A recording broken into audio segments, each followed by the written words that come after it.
Alright, I'm going to make some more of those hasps. And I'm going to put a V-bit in here, and it's going to go ahead and put the outsides of them. I'm going to pop them out each one, and then I'll change to the other bit so I can do them all 6 at the same time. Since I got the cam set up, that'll be a piece of cake.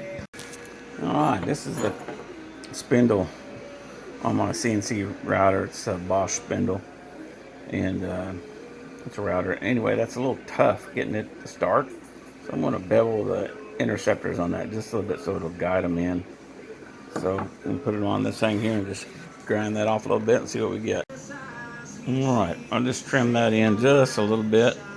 Give me a little bit of a bevel on that side, a little bit bevel on this side. I don't know if you can see it, but anyway, you can see it that way. So anyway, just kind of bevel them in a little bit so that would slip over the end of that nut. It's just a hair tight. Alright, I've lined this up with a V-bit, 60-degree V-bit, and it's going to go around here and it's going to outline all the parts that are going to get a profile cut. And what that's doing is that's going to allow me to use the 23 gauge pin nailer, and it's going to give me a nice accurate place that I can put the pin nails in to hold all these parts down. And you know, that works out real good. The pin nails 23 gauge are not affecting the cutters. In fact, hardly you can't even tell when they hits one of them, and I've never had it damage any of the cutters. But anyway, that's what I'm doing with that, and that worked out real good. It also put a nice chamfer around the edge of them, and then when the cut came through, that was working real well as well. So that took about a minute and 20 seconds to get that process going, and worked out real well. So let's go on back to the video. Alright, well, that one's cooking. This is the first one, and these are basically just the filler material for the slots that are going to be cut in there in a little bit, and that is the round slot, and they'll be pocketed down with a hole in it. And of course, there's my tube that goes there with a bevel on them, and we're going to finish that up. The rest of them probably take about I could probably speed that up some, but it's not burning, it's not chattering, it's doing a good job. I'm not going to watch it. Alright, looks like 1 minute and 20 seconds from start to stop. Alright, what I did is I went in here and I put on those things pin nails, 23 gauge pin nails, put 3 in here, 3 in there, 2 in there, 2 in there, and that will help them hold them in place while I pull that out. And these will be little slivers that will go into that, so let me get that cut. The first toolpath is to drill the holes, and let's drill those 2 little holes in each side, and then the one in the center in the P. And then it's going over here into a pocket on top of that T-shaft. And yeah, there's some pin nails in there, but they're soft enough metal. They don't really make much of an impact on it. So we're going around here and we're just thinning that up some. And then cutting in the slot for the key. And that's right at 1/4 of an inch, close to 16 deep. So this material is 1/2 inch stock, and to get the center of it, you want the center of the pin, so that's 1/4 plus 1/16. And then it'll go over and cut the other slot out. It gets done that, 3 passes. Doing the same thing there, it's a little bit shorter pass. I just kind of optimize those toolpaths a little bit so they go past it and cut them out and then go down. So this is probably about the 9th, maybe 8th one. 9th probably a these that I've cut. So each time I tweak it and get it going good. Now it's going to go down through there and cut a little slot. I can slow that one down just a hair. And then this one here, going around there, it's going to cut these pieces out. Whether or not they stay in there, I don't know. We'll find out. And they're being held in there by pin nails. That's It's 2 pin nails, so that's pretty good.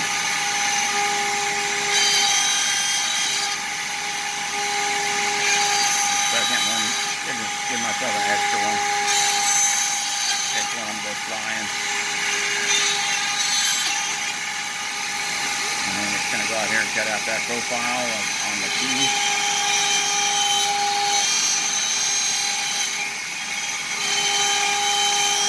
Go down there and cut that out to depth. And that one's a small enough one, and when it's cut down, the thickness, it doesn't make that big impact if it goes anywhere. And then we're going around and cutting out the hasps themselves on the outside. Going all the way around there, cut that out in about 3 passes. And then it'll go over and do the other one. And then we'll be able to pull this out and have a look at it.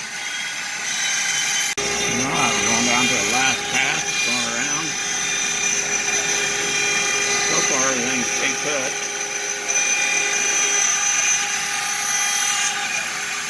And that's coming back down, and it looks like it's taking right up.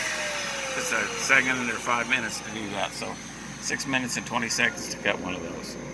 Alright, there's my 2 little deals to fill in for my slot. There's cut on the back side. There's my 3 pin nails.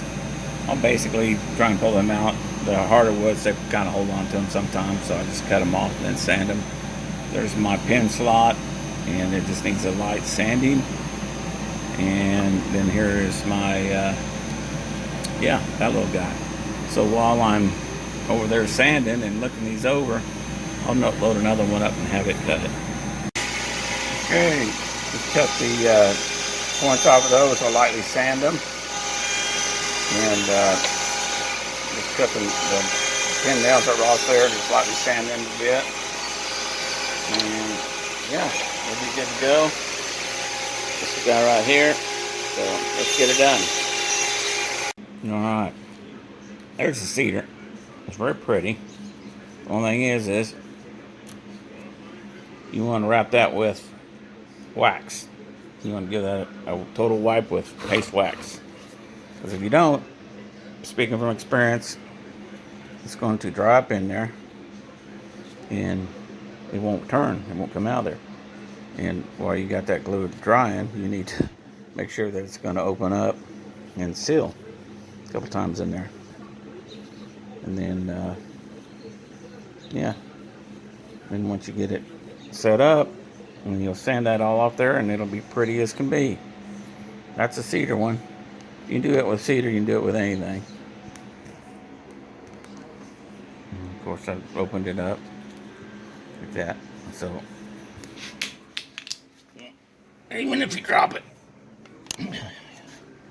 it's still good. Right.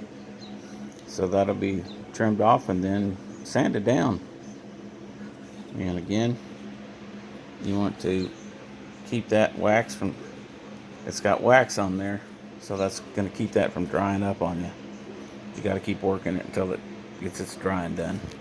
Alright, note to self, you need to put some wax on that thing there and that brass pin, so that it doesn't glue in anywhere. You want that to turn, because boy, if it locks up in there, it'll rip all that old cedar apart. So that's a lesson. Wax it up.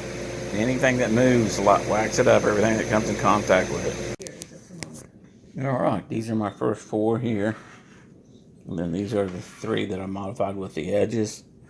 And I did these just a little bit different. I shortened the slot here on this, and then I was putting wood in there. Of course, I'm using an instant glue, so that's kind of there. I haven't really sanded a lot on them, just some. But anyway, cedar's not hardy enough to handle this. Also learned that I have to have wax on the pin and wax on this to keep it from... What was that, Julie? Wax on, wax off? Uh-huh. Yeah, so there you know. Now you know what I'm dealing with at home, the home front. So I'm trying to be serious, and here she is over there hamming it up. Just saying. Just saying. But anyway, I do like the detail of the 60 degree on that, and then cutting them out beforehand was a good deal. Or the V bit, so it told me where to put the pin nails. And but the main thing is the wax on the pins and the and then the shorter pins here was good. Um, and I'm going to go in here and shorten the little scrap materials that go in here, make them a little bit thinner. All right, I made a couple more modifications to this file. Number one is these parts are right here that were just the little fillers for the slot. They would put them on edge right in here and right here. And I made this one just a small bit smaller than 1/8. 1/8 was too fat, so I reduced it.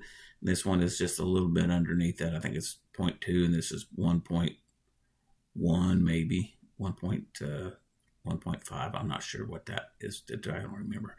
But anyway, everything else is working good. The 45 worked good. Let's jump over here to the preview all toolpaths, and the pin nails. I was able to, when I V-grooved this with the original, I put 3 pin nails here. I put 2 pin nails in these two to hold them down. I put 3 pin nails in that 23 gauge pin nails and 3 in here. 1, 2, 3. That always holds that down real well. These hinges are just a hair thin on the bottom, but I don't want to get the bulk too much. But for the biggest part, they're solid enough to stay put. Once they screwed to a block of wood, they'll be fine. And if you really want them hard, just glue them together. But anyway, working good there. I do cut the V-bit first, and let's just reset the preview. And I'll run this one here, preview, select the toolpath. And that way it goes in here and it identifies on a piece of wood where I could put my pin nails and that kind of thing. Looks like this one is not carving out. So let's go ahead and see what the deal is with that. All right, I made a couple more modifications to this file. Number one is these parts are right here that were just the little fillers for the slot. They would put them on edge right in here and right here. And I made this one just a small bit smaller than 1/8. 1/8 was too fat, so I reduced it. And this one is just a little bit underneath that. I think it's 0.2, and this is 1.1, maybe 1.5. I'm not sure what that is. I don't remember. But anyway, everything else is working good. The 45 worked good. Let's jump over here to the preview all toolpaths, and the pin nails. I was able to, when I V-grooved this with the original, I put 3 pin nails here. I put 2 pin nails in these two to hold them down. I put 3 pin nails in that 23 gauge pin nails and 3 in here. 1, 2, 3. That always holds that down real well. These hinges are just a hair thin on the bottom, but I don't want to get the bulk too much. But for the biggest part, they're solid enough to stay put. Once they screwed to a block of wood, they'll be fine. And if you really want them hard, just glue them together. But anyway, working good there. I do cut the V-bit first, and let's just reset the preview. And I'll run this one here, preview, select the toolpath. And that way it goes in here and it identifies on a piece of wood where I could put my pin nails and that kind of thing. Looks like this one is not carving out. So let's go ahead and see what the deal is with that. All right, I went in and reset that one in there. Let's reset it, see if it'll draw on the 2D mode. Reset preview. And we're just going to do this one right here. And preview selected toolpath. And that's the holes. Where did my V-bit guy go here?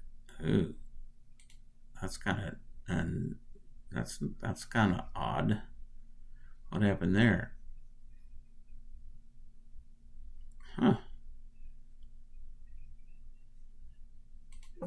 So changes note. Let's go over here and see if we can figure out what's going on here.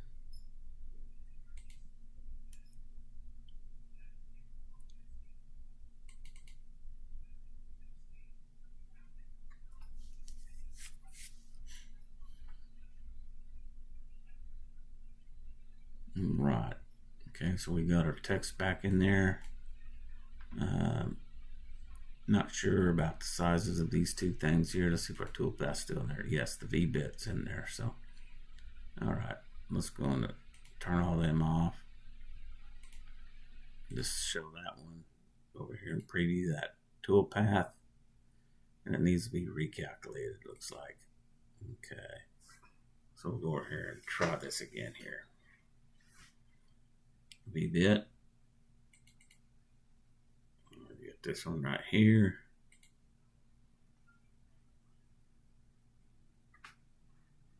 Over here, 2D mode.